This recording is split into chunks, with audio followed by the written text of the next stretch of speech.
She posted on Instagram, "So thankful my fiancé paid my tuition. Now I'm dating my professor." And when I saw the comments tagging me, I realized I was the fiancé she was talking about. I'm Jake, 30, a digital marketing consultant who likes order, data, and plans that make sense. Ellie, 26, was the exact opposite, spontaneous, artistic, loud in a way that made the whole room pay attention. We met at a university networking event where I was giving a guest lecture about tech marketing. She came up after, eyes bright, notebook in hand, and said I made the subject sound like poetry. I laughed. She laughed. 2 weeks later, we were inseparable. She was finishing her degree in communications, juggling 2 part-time jobs, and always apologizing for being a little broke. When she mentioned she was short on tuition for her final semester, I didn't hesitate. I told her I'd cover it. Alone, I said. She promised she'd pay me back after graduation. "You're not just my boyfriend," she whispered. "You're my safety net." In public, Ellie was radiant, affectionate, gracious, the kind of woman who made everyone feel like they mattered. Her Instagram was full of us. Soft lighting, brunch photos, captions about love and ambition. I'll admit it, I bought into it. But little by little, a new name began to punctuate her stories. Professor Daniels. At first, he was just my thesis advisor. Then it became, "Daniels says I have potential." Then just, "Daniels." The shift was subtle, but once you notice a pattern, you can't unsee it. The first crack in the picture-perfect surface came quietly, almost politely, like a hairline fracture in glass. Ellie started staying late after class, explaining it away as extra consultations with her advisor. "Daniels is helping me refine my thesis," she'd say, tossing her hair like it was no big deal. I wanted to believe her. I really did. She was finishing her degree, chasing opportunities. That's what I admired about her. But then came the 10 p.m. texts, the phone lighting up face down beside her, her thumb moving too fast when I asked, "Who's that?" Followed by the same soft laugh. "Oh my God, Jake, relax.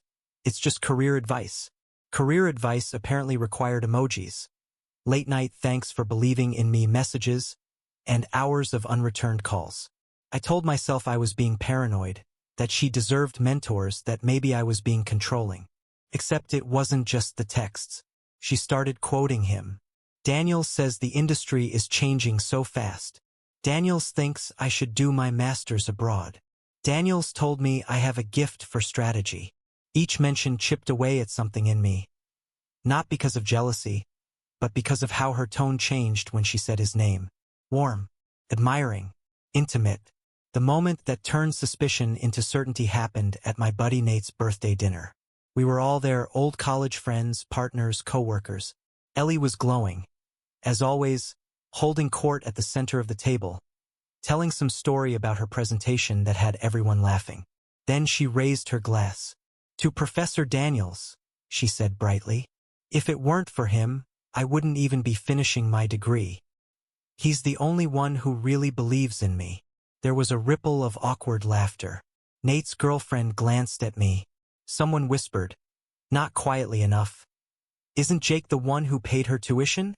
I smiled, or at least I tried to. The kind of smile that's more about saving face than joy. My chest felt hollow.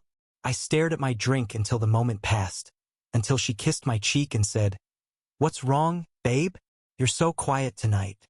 Later that night in the car I asked, calmly, "You don't see how disrespectful that was?" She turned to me, eyes rolling. "You're jealous of my professor? Seriously, Jake? You're acting insecure, and it's not attractive." That was her gift, turning concern into accusation, doubt into guilt.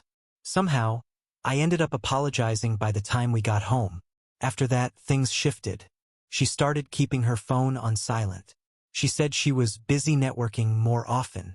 One Friday night, she said she was working late on her thesis, so I offered to pick her up from campus. "No, don't," she said too quickly. "It'll be late.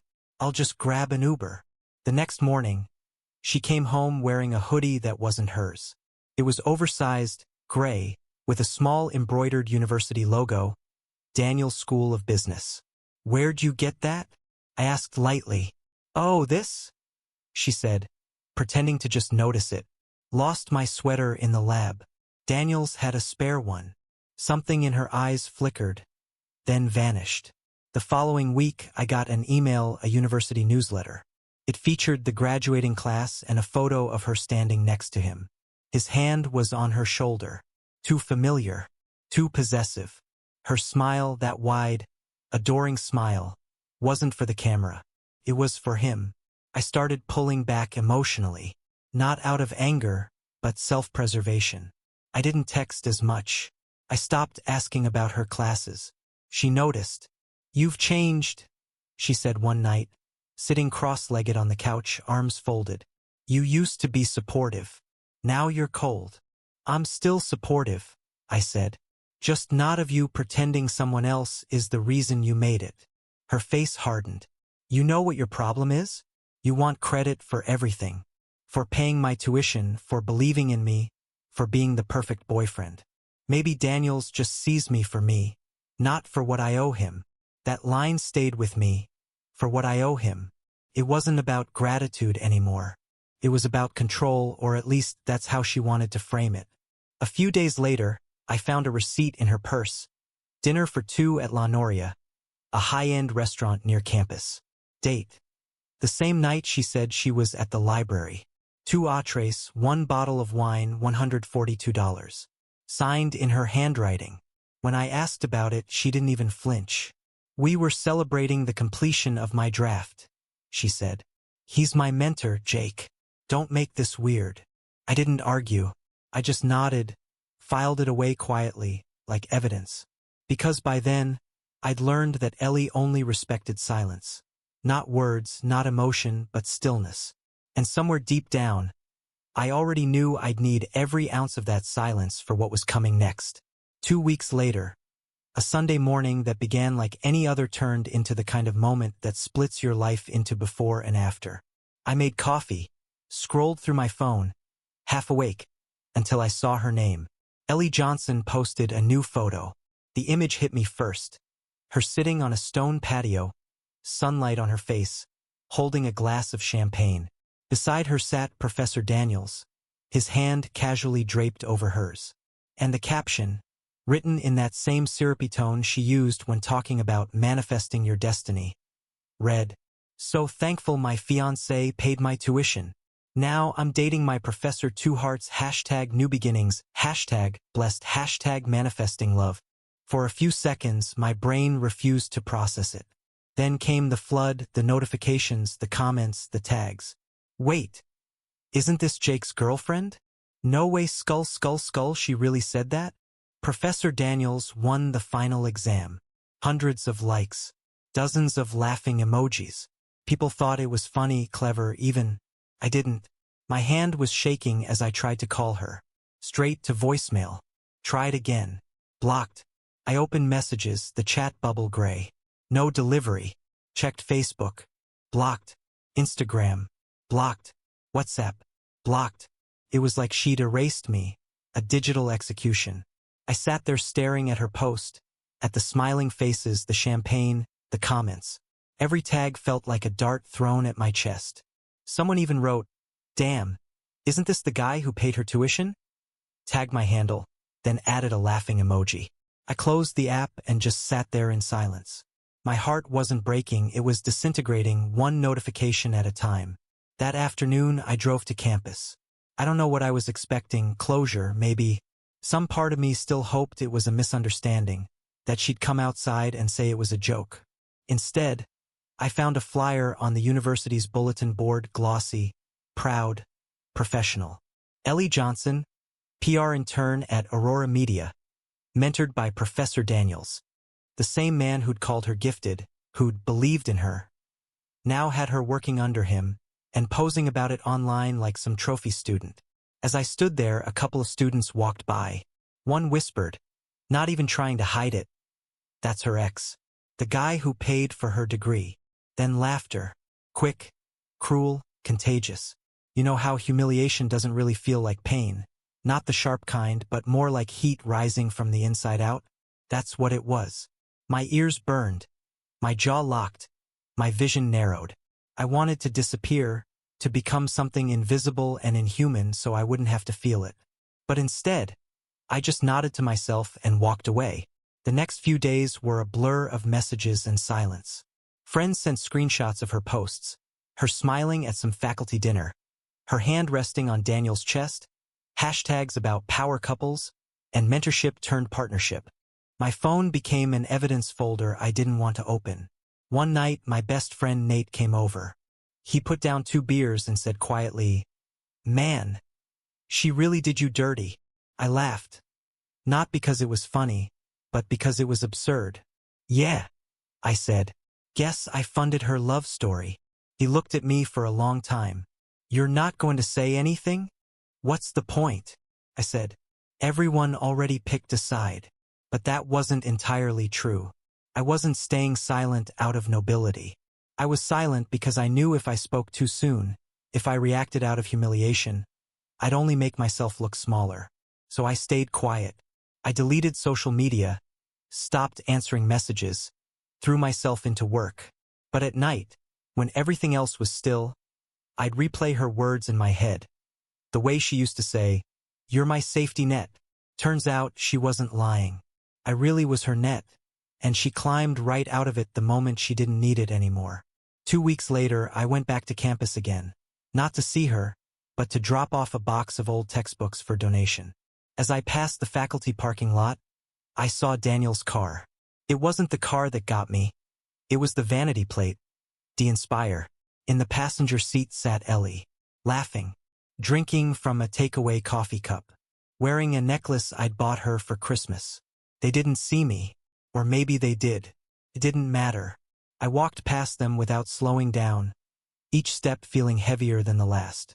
That night, I deleted every photo of her, every text, every reminder. But I didn't block her, not yet, because something inside me, quiet and deliberate, whispered that this story wasn't finished. Not yet. I didn't rage. I didn't post. I didn't tell my side to the mob that already decided I was the punchline. I just got quiet. The kind of quiet that comes when you stop trying to be understood and start preparing for precision. See, Ellie thought I was passive. She mistook calm for weakness. What she didn't realize was that in silence, I worked best. I started collecting screenshots, old messages, tagged posts, saved drafts from her cloud backups she'd once logged into on my laptop. I found everything. The tone shifted from sweet to transactional, from gratitude to calculation. In one message to her friend Lena, dated 4 months before graduation, she wrote, "He's basically my sponsor. Once I land the job, I'm done with him. Daniels is my real ticket out. I'm not wasting my 20s on a guy who's comfortable being average." Average. That word echoed in my chest for a long time before it turned cold. I kept digging. There were other messages, too. Her bragging that Daniels had connections in PR, that he was obsessed with her work, that she might accidentally drop the boyfriend label if it helped her career narrative. She wasn't just cheating. She was strategizing. I could have confronted her. I could have screenshotted everything and posted it with a caption like, "Here's your role model, everyone." But revenge like that burns out fast. I wanted something quieter, permanent. So I drafted an email, factual, concise, no anger. Attached the screenshots. Sent it to the university's ethics board. Addressed to the dean of faculty and the academic integrity committee. This behavior damages both the school's reputation and the faculty's credibility. As an alumnus and former guest lecturer, I felt obligated to bring it to your attention. No signature flourish. No dramatic mic drop. Just truth, time-stamped and attached. A week later, my phone buzzed. Not from Ellie, not from her friends, but from someone I knew in the faculty network. "Hey, Jake," the message read. "You didn't hear this from me, but Daniels just got pulled into a disciplinary hearing. Apparently, someone reported inappropriate relationships with students. Your ex got called in too." I didn't reply, just stared at the screen and exhaled slowly. 2 days later, the university made an internal announcement. Effective immediately, Professor Daniel Reeves is suspended from supervising students pending investigation into ethical misconduct. 3 lines. That's all it took to erase his mentorship empire. By the end of that same week, Aurora Media, the firm that had offered Ellie her internship, quietly updated their website. Her name was gone from the Our Upcoming Interns section. She'd been withdrawn for academic misconduct pending review. No one said my name. No one needed to. That night, I poured a drink, sat on my balcony, and watched the city hum below. The satisfaction wasn't loud. It was the soft kind that sits deep in your chest, quiet and even. Around midnight, my phone lit up with a message from an unknown number. You're pathetic. You couldn't keep her, so you destroyed her. No punctuation, no signature, but I knew the tone. Daniels.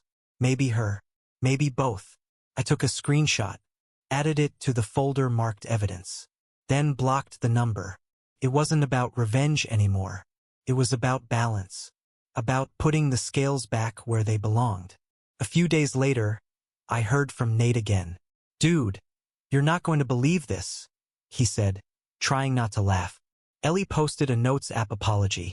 Something about being misunderstood and facing consequences for love. Comments are brutal. People finally stopped laughing. I didn't check. I didn't need to. The world was doing what it always does, moving on. But somewhere, behind all the noise, I knew she'd be sitting in her apartment, scrolling through the wreckage of her own making, realizing for the first time that the safety net she'd once bragged about cutting loose had caught her one last time, just not the way she expected. She wanted to build her future on someone else's back. I simply stepped aside and let gravity do the rest.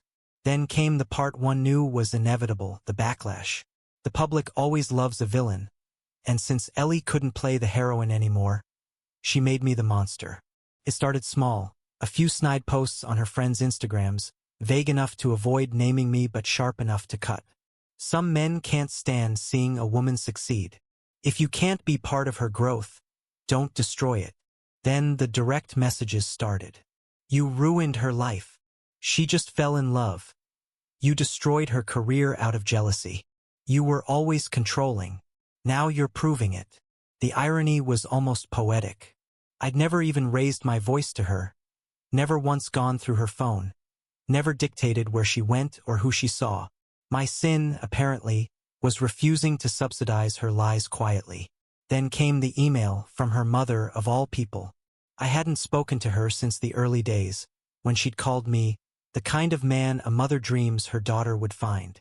Now the subject line read, "How could you?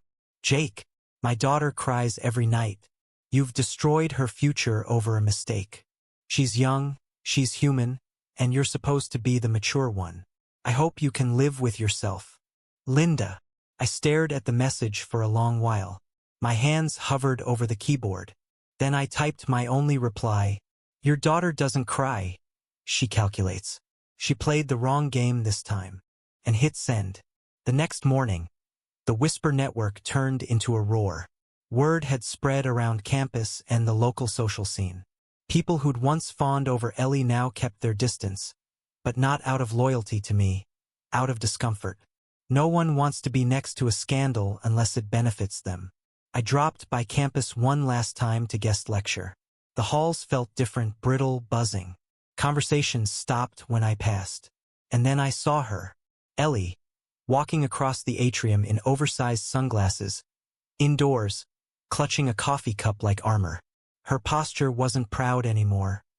It was defensive, inward. The spotlight she'd courted had turned into a searchlight. A group of students stood nearby.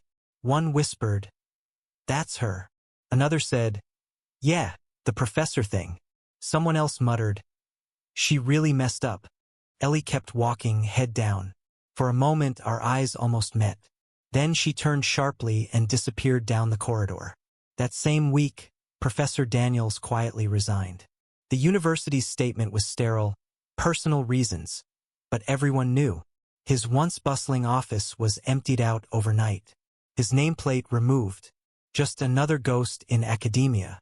Ellie, to her credit, didn't vanish completely. She resurfaced on LinkedIn first, with a carefully worded post about embracing new beginnings, and learning from professional challenges. The PR spin was almost admirable. She'd found a position at a small boutique firm specializing in social media branding. On Instagram, she started posting again too. Sunsets, coffee cups, motivational quotes. One in particular stood out. Sometimes love gets punished by envy, but I'll never stop believing in people. The comments were polite, but distant. The likes, a fraction of what they used to be. The algorithm had moved on, and so had the audience. Meanwhile, her friends, the ones who'd sent me hate messages, started backpedaling. A few quietly unfollowed her. One, Lena, even DM'd me. "I didn't know she said all that stuff about you. I'm sorry. We just believed her version." I didn't reply. I wasn't angry anymore. I was done. There's a strange kind of peace that comes when the world finally stops spinning around someone else's chaos. When your name stops appearing in group chats or whispers. But for Ellie, the silence meant something different. She'd built her entire identity on validation. Professors, followers, admirers. Now she had to face herself without the applause. Occasionally, I'd still see her name pop up in mutual circles. People would describe her in past tense. "Oh, Ellie? Yeah, she was talented, but things went south." That phrase, "went south," is the kind of euphemism people use when they want to bury truth without touching it. But in her case, it was accurate. Everything she'd climbed toward had tilted and slid away beneath her own feet. By the end of the semester, Daniels had vanished from academia, his reputation quietly dismantled. Ellie kept posting soft focus affirmations, pretending to rise above it all, but the audience wasn't fooled anymore. Reputation, once cracked, doesn't shatter with noise. It erodes in silence. And the woman who once mocked me for being average was now invisible in the very world she'd betrayed herself to impress. 3 months passed. Time, as it turns out, doesn't heal everything, but it does rearrange it. The ache dulls. The noise fades. What's left is quieter, sharper, and somehow cleaner. I went back to the gym, started meeting friends again, showing up to dinners I'd once made excuses to avoid. Work became steady, almost meditative. I slept through the night again. Number 2 a.m. loops of what-ifs and imaginary confrontations. Life wasn't exciting, but it was stable, and after the chaos Ellie left behind, stability felt like luxury. Every now and then, she'd flicker across my digital periphery. A tagged photo, a suggested account, a reposted quote. Her Instagram had evolved into a curated exhibition of resilience. Photos of morning coffee, yoga poses, filtered sunsets. Captions like, "Real queens rebuild their crowns. Empowered women empower women. Sometimes we lose ourselves to find who we were meant to be." Funny how people lose their morals and then find philosophy. She'd rebranded. Not as the woman who manipulated a man and a mentor for personal gain, but as a victim of toxic relationships and institutional hypocrisy. It was almost admirable, her ability to rewrite the narrative before the ink on reality had even dried. But what surprised me was how little I cared. Not indifference in the cold sense, just the kind where your pulse doesn't change anymore when you see the name. The storm passes, and the silence feels deserved. One afternoon, I grabbed coffee with Professor Hall, one of the few faculty members who had always been decent to me. We'd stayed in touch after the ethics fallout. He smiled when he saw me. "You know," he said, stirring his tea, "because of that case, the university rewrote its entire internship policy. No more professor-student mentorships without oversight. You actually helped clean up the system." I laughed.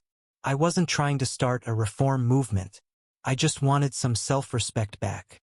"Sometimes that's how it starts," he said.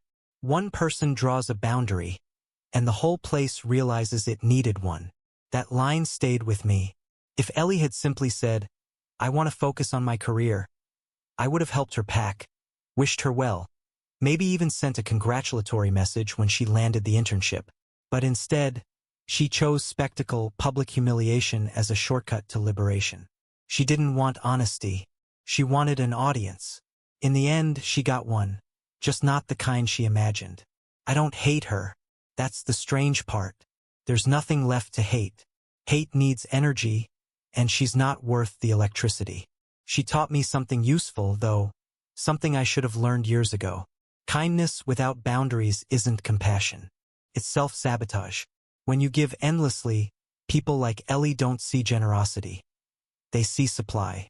They don't take advantage once, they take it as an open invitation. And when you finally say no, they don't see growth, they see betrayal. So I learned the only lesson that matters after being burned clean. Never apologize for your limits. These days, I keep things simple. I still help people, still mentor when I can, but I do it with structure, not sentiment. I no longer fund someone else's dream at the cost of my own peace. Once, I might have said that Ellie's betrayal broke something in me. Now I think it just removed the parts that didn't serve me anymore, the parts that mistook being needed for being loved. Every so often, when I see her filtered smile on my feed or hear her name in passing, I feel nothing. Not anger, not regret, just quiet recognition. Like seeing a shadow you've already walked out of. She didn't get revenge. She got reflection. And I got my boundaries back. The kind that doesn't need to shout to be heard. Because the truth behind every betrayal is simple.